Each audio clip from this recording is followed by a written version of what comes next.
Hello, good morning class. तो आज के सेशन में हम लोग ग्रेविटेशन के एग्जाम्पल नंबर एनसीईआरटी के क्वेश्चन नंबर 13 की बात करेंगे यहाँ पे, ठीक है ना। क्वेश्चन नंबर 13 यहाँ पे सॉल्व करते हैं। एक प्रॉब्लम यहाँ पे दी है, a ball is thrown vertically upwards with a velocity of 49 metre per second. एक बॉल है जिसको हमने यहाँ पे वर्टिकली थ्रो किया गया है। मान लो ये बॉल है, इसको यहाँ पे हमने वर्टिकली थ्रो किया है, ठीक है ना। और इसको यहाँ पे देखो किस स्पीड से थ्रो किया है हमने इसको, दैट इज इसकी इनिशियल वेलोसिटी जो है u इक्वल टू कितना दिया है, ये 49 मीटर पर सेकेंड, ये गिवन है, ठीक है ना। अब यहाँ पे क्वेश्चन में क्या कह रहे हैं, calculate the maximum height to which it rises, है ना। यहाँ पे जैसे मान लो सपोज करो यहाँ पे जाएगी बॉल और मैक्सिमम हाइट यहाँ पे कहीं ना कहीं होगी जहाँ से कि फिर से रिटर्न होके ये बॉल नीचे की तरफ आएगी, ठीक है ना। अब यहाँ पे हमको ये मैक्सिमम हाइट कैलकुलेट करनी है। क्या कैलकुलेट करना है यहाँ पे, मैक्सिमम हाइट जहाँ तक ये जाएगा। तो यहाँ पे h की वैल्यू बतानी है मैक्सिमम हाइट तक। और हमने आपको बताया था कि मैक्सिमम हाइट तक जाने पे यहाँ पे मैक्सिमम हाइट पे क्या होता है, दैट इज की फाइनल वेलोसिटी जो है ये 0 हो जाती है, ठीक है ना। देखिए अगर हम किसी भी बॉल को अगर नीचे से अर्थ के सरफेस से अगर ऊपर की तरफ थ्रो करते हैं तो उसकी इनिशियल वेलोसिटी क्या है कि मतलब बहुत ज़्यादा होती है कि नहीं। और जैसे जैसे ये अर्थ के सरफेस पे ऊपर की तरफ जाता जाएगा इसकी वेलोसिटी जो है धीरे धीरे क्या है, कम होती जाएगी। एक ऐसा टाइम आएगा कि इसकी वेलोसिटी क्या है कि कम होकर 0 हो जाएगी, ठीक है ना। तो हम क्या बोलेंगे, इसकी फाइनल वेलोसिटी क्या हो जाएगी, 0 हो जाएगी।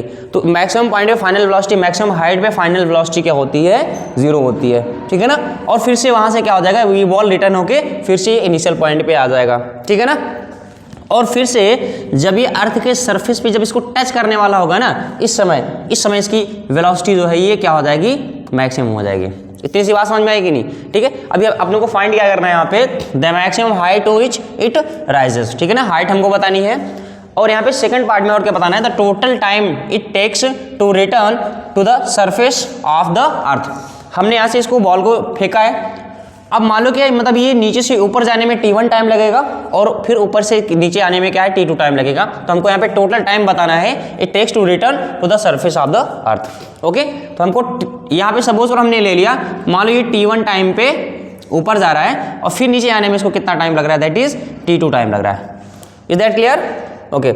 अब क्या करना है, सबसे पहले हमको हाइट, अच्छा यहाँ पे जो जो चीज़ें गिवन है पहले हम लिख लेते हैं। देखो फिजिक्स के क्वेश्चन सॉल्व करने के मतलब सिंपल से फंडे ये हैं, पहले आप क्वेश्चन को समझिए, उसके बाद अब क्या करना है आपको, यहाँ पे जो जो चीज़ें गिवन है आप उसको पहले नोट डाउन कर लीजिए। जैसे कि यहाँ पे क्या गिवन है, that is initial velocity u given है, कितना है 49 मीटर पर सेकेंड, ओके। फिर इसके बाद क्या क्या कह रहे हैं यहाँ पे, अभी मैक्सिमम हाइट यहाँ पे गिवन है। मैक्सिमम हाइट पे ये इसकी फाइनल वेलोसिटी क्या हो जाएगी, 0।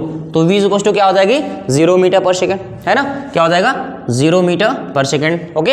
हमको u मिल गया, v मिल गया, टाइम पूछा गया है, क्या क्या टाइम। अच्छा यहाँ पे एक चीज बताओ, g की वैल्यू तो गिवन है ना, तो g की वैल्यू कितनी होती है हमें पता है कि जब यहाँ पे क्या क्वेश्चन में स्पेसिफाई किया गया कि मतलब g की वैल्यू हमको कितना लेना है, 10 लेना है, फिर 9.8 लेना है, ऐसा कुछ नहीं गिवन है। जब ऐसा ना गिवन हो तो आपको g की वैल्यू ऑलवेज 9.8 लेनी है, ठीक है ना। तो g यहाँ पे क्या है, 9.8 मीटर पर सेकेंड स्क्वायर हो जाएगा। हमने g यहाँ पे फाइंड किया, मतलब g भी हमको फाइंड है, हमको बताना है क्या है, t बताना है। क्या बताना है, t बताना है। इतनी बात क्लियर होगी कि नहीं, ठीक है। अब क्या करेंगे, तो हमको t बताना है, तो हम t फाइंड, एक मिनट, हमको t और h दोनों बताने हैं, यहाँ पे t और h दोनों बताने हैं, ठीक है ना। इतनी सी बात समझ में आएगी नहीं। अच्छा एक चीज़ और कॉन्सेप्ट यहाँ पे देखिए, अगर हम बॉल को ऊपर थ्रो करते हैं तो जितना टाइम ये ऊपर जाने में लगता है ना, उतना ही टाइम क्या है नीचे भी आने में लगेगा। इतनी बात क्लियर होगी कि नहीं, ठीक है। तो अगर हम ऊपर जाने का टाइम अगर निकाल लें तो उसका डबल कर दे तो नीचे वाले आने का भी टाइम तो हो जाएगा ना।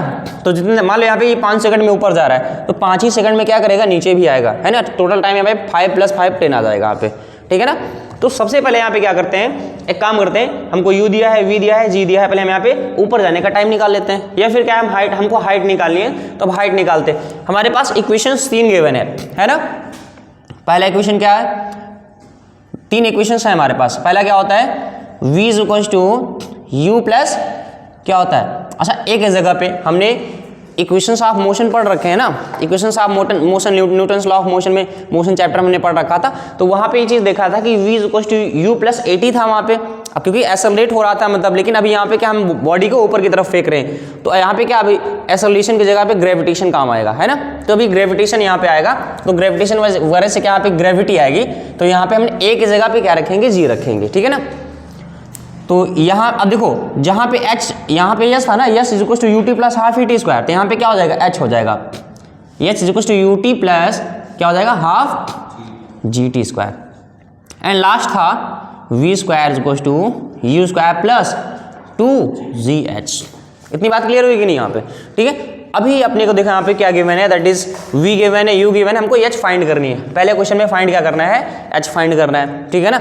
अब यहाँ पे कौन सा फॉर्मूला लगाएंगे, फर्स्ट सेकंड या फिर थर्ड फॉर्मूला लगाएंगे। अच्छा देखिए ध्यान से, अगर आप पहला दूसरा फॉर्मूला यहाँ पे अप्लाई करते हो, पहले दूसरा इक्वेशन, तो आपको t यहाँ पे पता होना चाहिए, यहाँ पे भी t पता होना चाहिए, यहाँ पे t पता होना चाहिए। हमें t पता है क्या, नहीं पता। बट अगर आपको h फाइंड करना है तो u दिया है, v दिया है और g भी दिया है, हमको h फाइंड करना है, तो क्या हम यहाँ पे h फाइंड कर लेंगे क्या? नहीं समझ में आया? हम क्या करें, फिर से सुनना, हमको पहले h फाइंड करना है, हाइट फाइंड करनी है।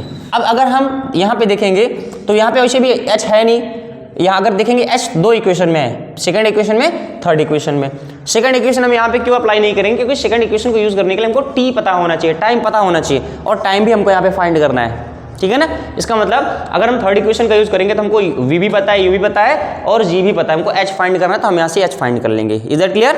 तो यहाँ से देखते हैं, bye using third equation of motion, तो यहाँ पे क्या बोलेंगे, bye using third equation of motion, है ना। अच्छा एक चीज़ और ध्यान से देखिए, अगर हमें पता है कि अगर हम बॉडी को ऊपर की तरफ फेंकते हैं, जब हम बॉडी को ऊपर की तरफ फेंकेंगे तो यहाँ पे क्या g की वैल्यू क्या हो जाएगी, पॉजिटिव की नेगेटिव, पॉजिटिव की नेगेटिव, नेगेटिव ना, क्योंकि अभी यहाँ पे देखो जब कोई बॉडी क्या है अर्थ के सरफेस की तरफ आ रही है, अगर देखो ग्रेविटी जो है बॉडी पे क्या है, मतलब अर्थ के सरफेस की तरफ फोर्स लगाती है, तो अगर बॉडी अर्थ के सरफेस की तरफ आ रही है, मतलब ऊपर से नीचे अगर आ रही है, तब जी की वैल्यू क्या होती है, अगर कोई बॉडी ऊपर से नीचे आती है तब जी की वैल्यू पॉजिटिव होती है, लेकिन अगर नीचे से ऊपर जा रही है तो मतलब अर्थ के सरफेस से अपोजिट जा रही है ना, इसका मतलब क्या हो जाएगा, जी की वैल्यू निगेटिव आएगी।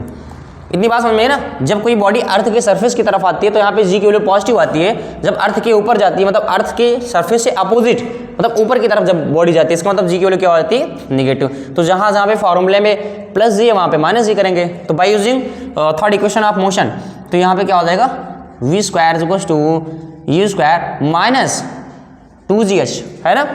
तो वी पता है हमको कितना है 0, यू पता है कितना है 49 ना, तो 49 का स्क्वायर करेंगे माइनस 2, जी की वैल्यू कितनी होती है 9.8, और h कितना है नहीं पता।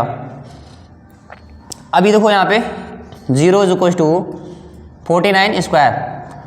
अब एक काम करते हैं, ये पूरा का पूरा नेगेटिव है ना, इधर लाएंगे तो पॉजिटिव हो जाएगा, तो क्या हो जाएगा 2 into 9.8 into h is equal to इतना हो जाएगा, और h इज इक्वल टू देखो ये 49 का स्क्वायर का मतलब 49 इंटू 49। देखो कैलकुलेशन भी थोड़ा सा क्या है कि आप स्मार्टली करिएगा, अभी स्क्वायर मत करिए इसको यहाँ पे, क्योंकि ये कैंसिल हो जाएगा, ठीक है ना। तो कैंसिल करने के लिए हम यहाँ पे स्क्वायर नहीं करते हैं, देखो 2 इंटू 9.8। अब यहाँ से कैंसिल कर सकते हैं क्या, ये देखो ये 49 टू जा कितना होता है, अरे 49 टू जा 98 आएगा ना, तो यहाँ पे देखो 41 और वो यहाँ पे तो 0.2 ना, 0.2। अच्छा अगर आप डेसिमल के साथ डील नहीं कर सकते हो कोई दिक्कत नहीं, आप डेसिमल रिमूव करके भी कर सकते हो, आपका कैलकुलेशन नहीं गलत होना चाहिए, बस इतना ध्यान रखिए, है ना। डेसिमल रिमूव कर देंगे तो यहाँ पे थोड़ा सा क्लैरिटी बढ़ जाएगी। अब जैसे यहाँ पे 2 इंटू 9.8 गिवन है, तो हमें पता है यहाँ पे दैट इज जैसे 9.8 है ना, तो डेसिमल के बाद कितनी डिजिट है, एक डिजिट है, तो क्या करेंगे ऊपर 10 से मल्टीप्लाई कर देंगे। अब डेसिमल हट गया ना यहाँ से, ऊपर 10 से मल्टीप्लाई किया, यहाँ पे 98 आ गया। अब इसको मतलब कैंसिल कर सकते हैं ना, 41 1 टाइम्स और ये 2 टाइम्स आएगा। अब फिर से देखो ये 2 है ना, तो अब 2 को क्या करेंगे 10 से डिवाइड कर देंगे, तो यहाँ पे एक बार फिर से लिख देते हैं, h इक्वल टू क्या 49 इंटू 10 अपान क्या हो जाएगा 2 इंटू 2, इसको 4 कर सकते हैं क्या, ठीक है। अब एक काम करते हैं यहाँ से देखो h इज इक्वल टू देखो 49 इंटू 10। अब यहाँ पे अब कुछ बच्चे यहाँ पे ये भी कर सकते हैं कि मतलब 2 से क्या यहाँ पे 10 को कैंसिल कर दिया।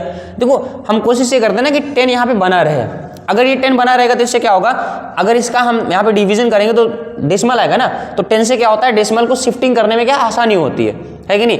हम मतलब किसी भी नंबर में अगर 10 से मल्टीप्लाई करेंगे तो नॉर्मली क्या करते हैं, 0 एक और बढ़ा देते हैं वहाँ पे, है कि नहीं, तो आसान होता है। और डेसिमल भी मतलब लेफ्ट से राइट शिफ्ट करने में मतलब आसानी होती है, इसलिए हम 10 को यहाँ पे काटते नहीं है। तो कोशिश ये करिए कभी भी आप कैलकुलेशन कर रहे हो तो 10 को आपस में मत रिमूव करिए, 10 को आपको कैंसिल नहीं करना है, ठीक है ना। अब देखिए तो हम क्या करेंगे यहाँ पे 49/4 करेंगे, यहाँ पे देखो 4 से कैंसिल करते हैं तो ये 4 1 जा 4 हो जाएगा, है ना, तो ये पूरा का पूरा कट गया।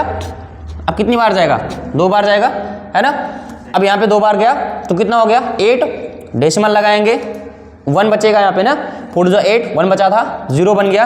अभी कितनी बार जाएगा, है ना, 4 2 8, है ना, फिर यहाँ पे क्या बचा 2 बचा, 5 बचा, अरे 4 2 यहाँ पे 20 है ना, फिर यहाँ पे 20 बनेगा तो यहाँ पे 5 बचेगा, तो ये 12.25 इंटू 10, तो यच कितना आ जाएगा बोलो। 10 से मल्टीप्लाई कर रहे हैं तो डेसिमल क्या है, राइट शिफ्ट हो जाएगा। क्या कर रहे हो, डेसिमल क्या है, राइट शिफ्ट हो जाएगा। 10 से मल्टीप्लाई करें डेसिमल राइट शिफ्ट हो जाएगा, यहाँ पे 122.5 क्या हो जाएगा मीटर। तो इसकी मैक्सिमम हाइट कितनी आ जाएगी, दैट इज हमने मैक्सिमम हाइट फाइंड कर ली, the maximum height to which it rises. तो मैक्सिमम हाइट कितनी आ जाएगी 122.5 मीटर, मतलब ये 5 मीटर तक जाएगा, इसके बाद क्या है फिर से टर्न होके वापस आ जाएगा। इतनी बात समझ में आएगी नहीं। अब हमको दूसरा क्या फाइंड करना है, टाइम। अगर हम यहाँ पे टाइम फाइंड करेंगे तो हम ऊपर जाने का टाइम निकाल लें और उसे 2 से मल्टीप्लाई कर देंगे तो ऊपर मतलब टोटल टाइम यहाँ पे हो जाएगा, ठीक है ना। तो हम पहले एक काम करते हैं, time taken to at maximum height, है ना, तो यहाँ पे क्या लिखेंगे, time taken to go at maximum height. अब हमको यहाँ पे फाइंड करना है कि मैक्सिमम हाइट तक जाने में टाइम कितना लगेगा, ठीक है ना। अब कौन सा इक्वेशन आप मोशन का यूज करेंगे बताइए, फर्स्ट सेकंड। अब टाइम किस में गिवन है, अब इसका यूज तो कर नहीं सकते क्योंकि इसमें टाइम नहीं गिवन है, तो या तो फर्स्ट को यूज करेंगे या तो सेकंड को यूज करेंगे। तो कौन सा आसान होगा ज़्यादा यूज करना, आई थिंक फर्स्ट ज़्यादा बेटर होगा यूज करना, है ना। तो हम फर्स्ट यूज करते हैं by using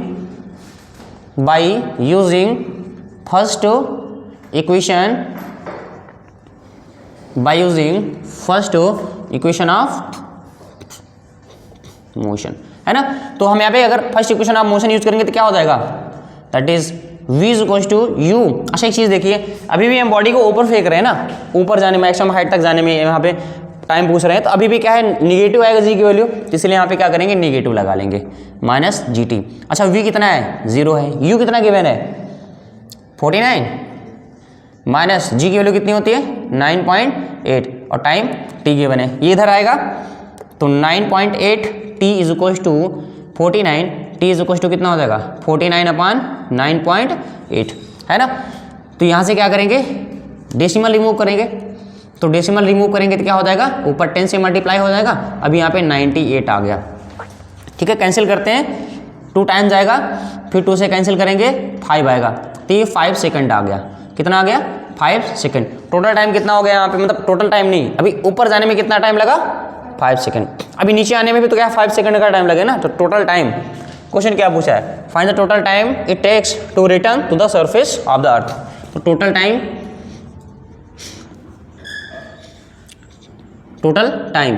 is equal to क्या हो जाएगा T1 प्लस T2। T1 क्या है ऊपर जाने का टाइम और T2 क्या है नीचे आने का टाइम। तो यहाँ पे देखेंगे ये क्या हो जाएगा 5 + 5 इज इक्वल टू कितना हो जाएगा 10 सेकेंड्स, है ना। तो ये टोटल टाइम ऑफ जर्नी जो होगी इसकी क्या हो जाएगी 10 सेकेंड्स हो जाएगी। इज दैट क्लियर, समझ में आया कि नहीं। Okay, so thank you class.